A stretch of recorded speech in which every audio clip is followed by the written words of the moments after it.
Di sebuah teluk yang berkilau di bawah matahari Arab, berdirilah sesuatu yang tak seharusnya ada. Bangunan megah bertuliskan satu nama, Wynn, sebuah kasino. Iya, kasino pertama yang berlisensi resmi di Teluk Arab.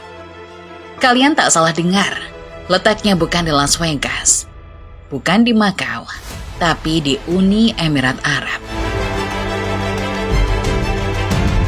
Sebuah negara yang selama puluhan tahun menegaskan satu hal, judi adalah haram. Kini, tembok larangan itu dilanggar. Dan ketika para pekerja mulai menancapkan tiang-tiang baja di atas pasir Al-Marjan Island, dunia Islam pun terheran. Apakah ini langkah berani menuju masa depan? Atau tanda bahwa bahkan negara Islam terkaya pun mulai menjual nilai sucinya demi uang?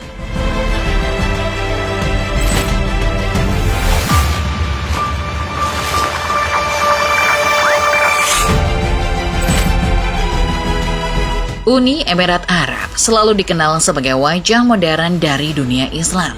Negara dengan gedung tertinggi, pesawat termewah, dan kota futuristik di tengah padang pasir. Tapi, di balik kemegahan Dubai dan Abu Dhabi, ada satu emirat kecil yang jarang terdengar, Ras Al Khaimah. Selama bertahun-tahun, wilayah ini tertinggal dari saudaranya di selatan. Tidak punya ladang minyak besar, tidak punya menara kaca yang menembus awan. Hanya pantai, batu karang, dan harapan untuk ikut kaya seperti Dubai. Namun pada 2024, Ras Al Khaimah membuat keputusan yang mengejutkan dunia Arab. Mereka menandatangani kesepakatan dengan Wynn Resort, raksasa kasino asal Las Vegas, untuk membangun resort senilai 5,1 miliar USD, lengkap dengan kasino pertama di kawasan teluk. Langkah yang oleh sebagian analis disebut sebagai perjudian terbesar dalam sejarah Uni Emirat Arab. Sebab yang mereka pertaruhkan kali ini bukan sekedar uang, tapi identitas bangsa itu sendiri.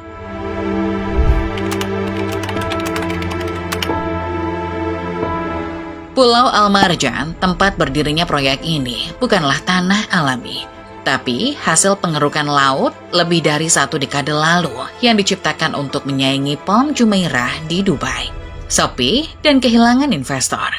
Hingga datanglah Wynn Resort, membawa janji baru menciptakan Las Vegas di Teluk Arab. Ketika rampung pada tahun 2027 nanti, kompleks ini akan memiliki 1.500 kamar hotel mewah, 22 restoran internasional, pusat perbelanjaan seluas sekitar 12.000 meter persegi, dan 12 kolam renang yang menghadap laut. Di atas kertas, ini akan menjadi magnet pariwisata yang bisa menggandakan jumlah turis dari 1,3 juta menjadi 3,5 juta per tahun pada 2030. Namun bagi sebagian warga, pembangunan ini seperti mimpi yang terasa salah arah. Karena di tanah yang menjunjung syariat Islam, kini berdiri tempat yang menjadikan dosa sebagai daya tarik wisata. Ras Al Khaimah selama ini bertahan lewat industri keramik dan farmasi, industri halal yang stabil tapi kecil. Kini pemerintah menggantungkan masa depan ekonomi pada meja judi, langkah yang disebut para pengamat sebagai strategi desperation economy, ekonomi yang dipacu oleh keputusasaan untuk bertahan di tengah kompetisi global yang brutal.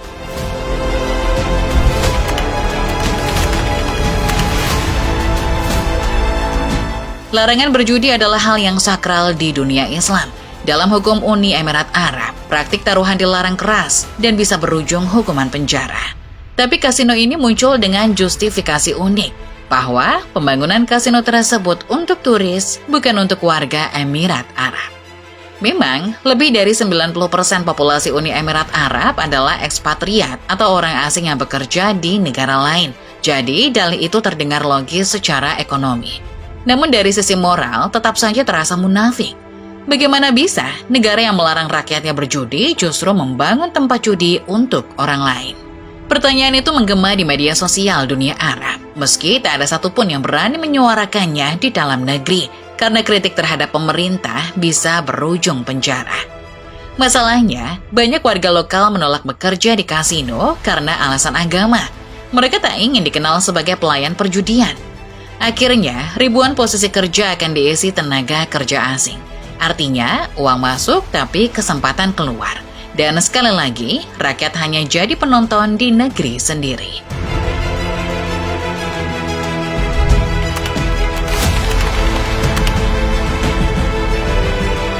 Secara statistik, Ras Al Khaimah memang jauh lebih miskin dibanding Emirat lain.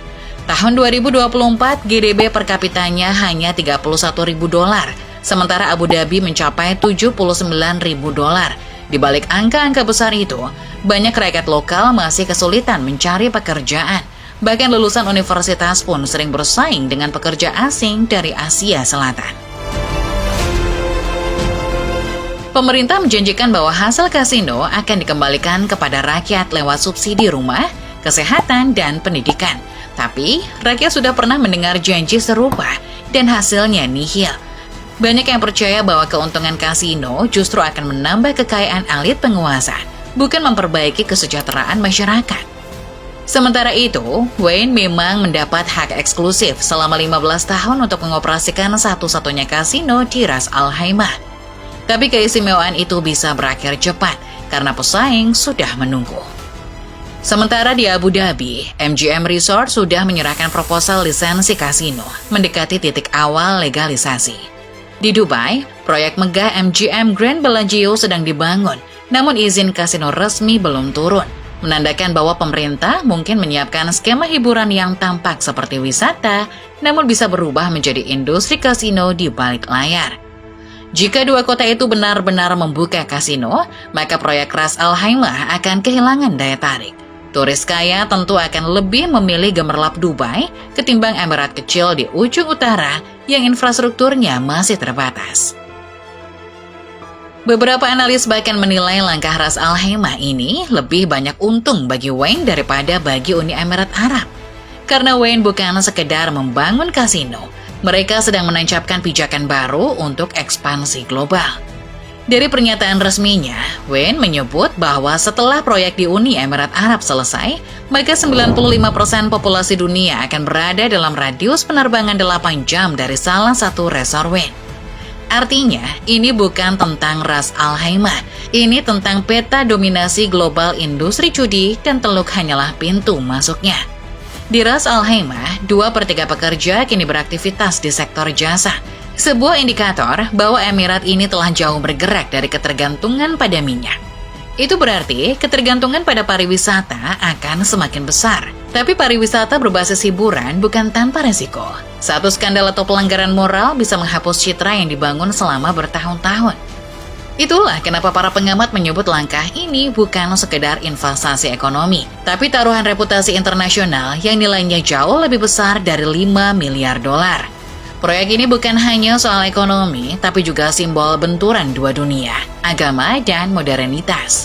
Uni Emirat Arab ingin dikenal sebagai negara Islam yang progresif, tapi setiap langkah modernisasi selalu berhadapan dengan nilai-nilai yang mereka agungkan sendiri.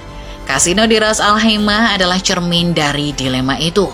Mereka ingin menjadi pusat pariwisata dunia, tapi tanpa mengorbankan citra Islam. Mereka ingin investasi miliaran dolar, tapi tak ingin disebut munafik.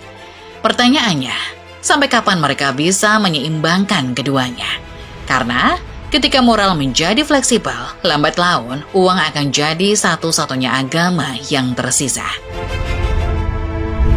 Dalam dunia bisnis, mengambil resiko adalah hal biasa. Tapi di Uni Emirat Arab, resiko kali ini berbeda, karena yang dipertaruhkan bukan saham, tapi nilai dan keyakinan. Mungkin bagi pemerintah, kasino hanyalah strategi ekonomi untuk menarik turis baru.